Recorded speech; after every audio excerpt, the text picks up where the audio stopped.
saya IGD Prima Raditya, NIM 120190079 dari Program Studi Teknik Industri kelas CPB 30. Pada dasarnya, program ini saya buat yang bertujuan untuk memudahkan kita dalam menghitung atau mencari sebuah nilai maksimum, minimum, min, serta median di dalam suatu data, yang jumlah data itu dapat kita tentukan sesuai dengan keinginan kita sendiri, dan program itu dapat kita ulang kembali apabila kita menginginkannya dengan syarat jumlah inputan kita adalah sama dengan data yang kita masukkan sebelumnya, tetapi dengan angka yang berbeda. Program ini juga diaplikasikan sebagai sebuah mesin penghitung yang setara dengan kalkulator sederhana. Dalam baris pertama, program yang telah saya buat yaitu include Eostern, yang berarti library atau kamus yang saya gunakan adalah sebuah library yang bertipe Eostern. Selanjutnya, pada baris kedua yaitu namespace std. Dalam hal ini berguna untuk mempermudah kita dalam menggunakan space yang bernama std, agar kita tidak perlu terus-menerus menulis std dalam setiap baris. Pada baris ketiga yaitu in main, yang berarti kita menggunakan sebuah fungsi main di dalam terdapat berbagai macam fungsi dan rumus yang dapat kita gunakan nantinya. Pada baris ke-8 merupakan dimana kita mendeklarasikan sebuah variabel n yang nantinya akan kita jadikan input yang bertipe integer.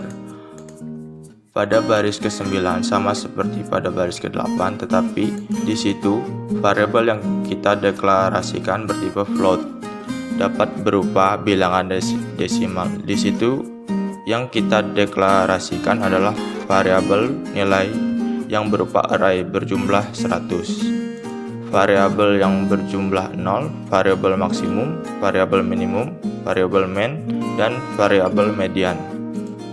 Pada baris selanjutnya, kita akan mendeklarasikan sebuah variabel ulang yang memiliki tipe char. Selanjutnya pada baris 14 sampai 20 merupakan sebuah program yang mana nantinya akan menampilkan sebuah outputan yang berupa kata-kata sedemikian kita atur, yang berupa sebuah tampilan kalimat di mana kita gunakan sebagai acuan program saja, yang akan kita selanjutnya pada baris ke-24 juga berupa outputan di mana kita akan menampilkan kalimat masukkan jumlah bilangan, dan baris selanjutnya adalah berupa inputan n yang dimaksudkan untuk kita masukkan jumlah bilangan yang akan kita hitung nantinya. Pada baris 30 yaitu berupa di mana kita akan memulai sebuah perulangan yang bertipe do. Nah, pada baris ke-34 akan berupa sebuah penjelasan di mana perulangan itu nantinya akan dimulai dari 0 dan akan berakhir pada kurang dari n, yang nantinya akan kita tampilkan hasilnya dengan i plus 1 agar angka dimulai dari angka 1 dengan angka indeks sebenarnya dimulai dari 0. Pada baris ke-37 menunjukkan penginputan nilai yang akan kita hitung. Pada baris 43 sampai 51 merupakan rumus yang kita gunakan untuk menghitung nilai maksimum, di mana baris 43 merupakan perulangan yang kita beri batasan dimulai dari 0 dan berakhir pada n. Pada baris 44 yaitu berupa percabangan if. Jika nilai dalam array i lebih dari maksimal, maka akan menghasilkan proses berupa nilai maksimal sama dengan nilai array. Pada baris 47 akan menampilkan nilai maksimum di mana apabila nilai minimum sama dengan nilai pada array. Selanjutnya pada baris 55 sampai 61 merupakan sebuah rumus untuk mencari jumlah nilai minimum, di mana sama halnya pada baris 55 merupakan perulangan yang dimulai dari 0 dan berakhir kurang dari nilai n, yang nantinya akan muncul nilai I plus 1. Baris selanjutnya merupakan percabangan, di mana jika nilai pada array kurang dari nilai minimum, maka akan menghasilkan proses nilai minimum sama dengan nilai pada array dan akan ditampilkan nilai minimum.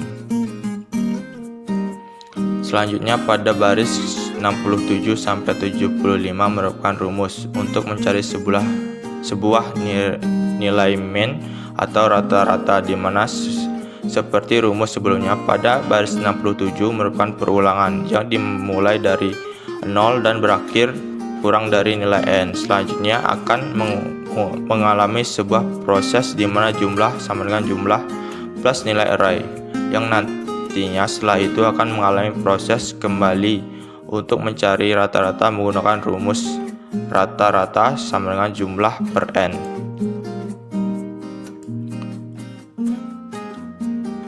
Selanjutnya pada baris 79-86 merupakan rumus untuk mencari nilai median, di mana kita menggunakan percabangan, di mana jika nilai n habis dibagi dengan 2, nilai hasil sisa baginya sama dengan 0, maka nilai median sama dengan nilai array ditambah nilai array.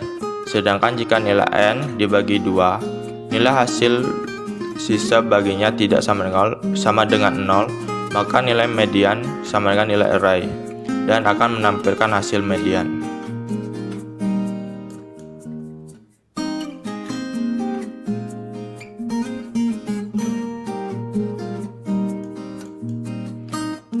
Pada baris selanjutnya, yaitu untuk kita menampilkan outputan, kita akan mengulangi program atau tidak, dan kita harus menginputkan inputan y per n, di mana jika kita memilih y, maka program itu akan berulang, dan jika kita memilih n, program itu akan berhenti dan keluar outputan terima kasih sudah menggunakan program ini, di mana perulangan itu dimuat dalam perulangan yang diawali dari do dan diakhiri while. Jika program tidak mengalami kesalahan, maka program itu akan ditutup dengan return 0, yang artinya akan kembali ke 0. Selain itu, jika terdapat tanda set kurawal, setiap kode program berarti untuk membuka suatu program atau fungsi dalam program tersebut, dan tanda kurawal berguna untuk menutup suatu program.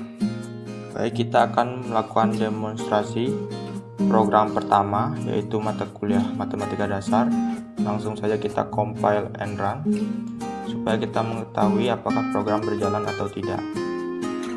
Nah, untuk tampilan awal kita diminta untuk memasukkan jumlah bilangan. Kita masukkan jumlah bilangannya 2, dan kita masukkan bilangan yang pertama, kita masukkan bilangan yang kedua. Setelah itu akan keluar nilai maksimum, nilai minimum, dan min-nya. Selanjutnya, jika kita ingin mengulangi program, kita tekan Y, maka program akan mengulang. Kita tekan lagi, masukkan nilai ke satunya, masukkan nilai keduanya, dan akan muncul seperti yang di awal tadi. Apabila kita menekan huruf N, maka program secara otomatis akan terhenti.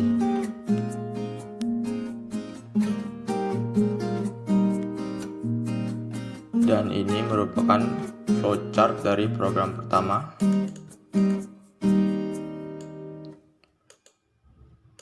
Flowchart sudah sesuai dengan program yang kita buat.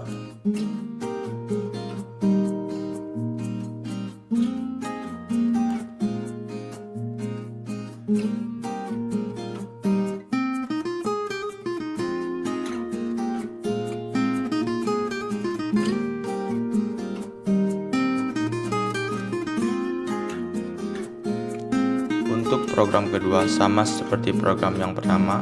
Pada baris pertama kita masukkan kode include IOStream, merupakan library yang kita gunakan bernama IOStream, dan selanjutnya kita menggunakan space yang bernama std, dan kita tidak perlu menuliskan std lagi di setiap baris.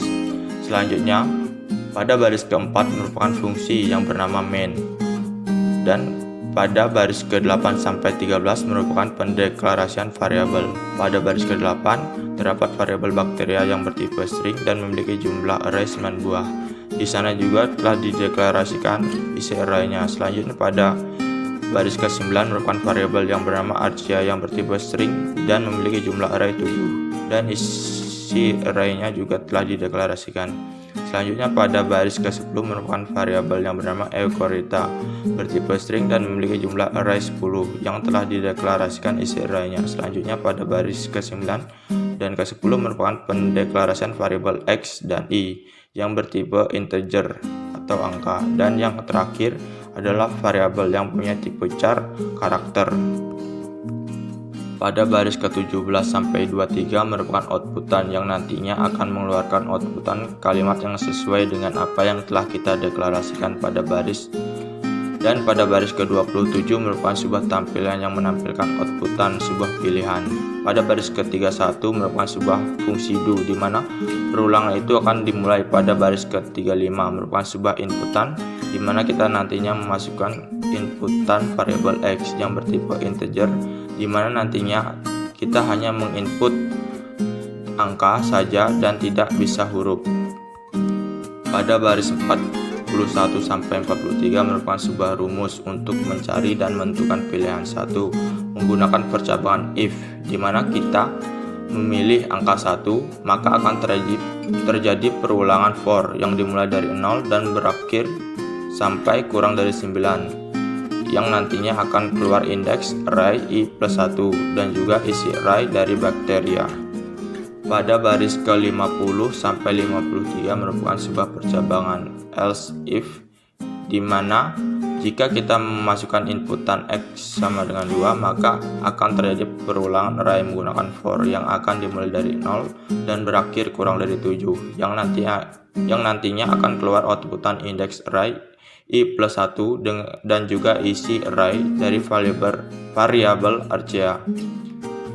Pada baris ke-59 sampai 62 merupakan percabangan else if, di mana jika kita memasukkan inputan x sama dengan 3, maka akan terjadi perulangan for yang dimulai dari 0 dan akan berakhir ketika kurang dari 10, dan nantinya akan keluar outputan indeks array i plus 1 dan juga isi array eukaryota. Pada kode di atas merupakan percabangan else, di mana jika kita tidak memasukkan inputan x sama dengan 1, x sama dengan 2 atau x sama dengan 3, maka akan bernilai salah dan nantinya keluar outputan pilihan Anda hanya 1 sampai 3. Pada baris ke-75 dan 76 merupakan outputan yang akan menyatakan apakah kita akan mengulangi program ini atau tidak. Pada baris ke-80 merupakan di mana nantinya kita memasukkan inputan karakter ulang. Pada baris ke-89 merupakan perulangan while yang nantinya akan mengulangi karakter. Dan pada baris ke-89 merupakan perulangan while yang nantinya akan mengulangi karakter. Pada baris ke-91 merupakan output yang akan muncul, di mana jika kita memilih inputan ulang selain karakter y, dan yang terakhir return 0 merupakan penutupan program, di mana kita tidak terdapat kesalahan maka kembali ke 0. Tanda kurung kurawa merupakan pembuka program dan tanda merupakan penutup program. Baik, kita akan melakukan demonstrasi program. Kita compile and run.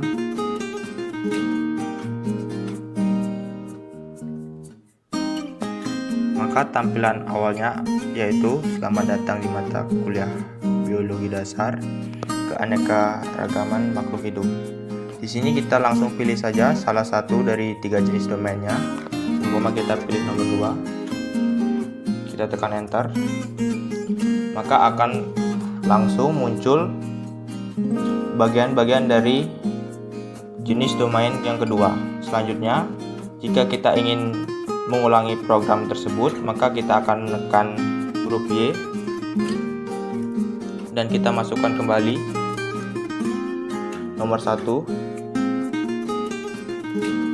dan program akan berjalan kembali. Jika kita menekan N, maka secara otomatis program akan berhenti.